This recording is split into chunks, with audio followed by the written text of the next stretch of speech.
Good evening, Super City Bacolod. I am Derek Dwayne D. Austria, 17, from Dr. Vicente F. Castillo Memorial National High School.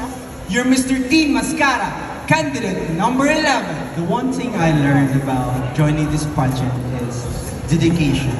Because if you really want something, you dedicate your time and effort for it. Sa Bacolod, maskara, masadya sa Bacolod, maskara, sinadya sa Bacolod.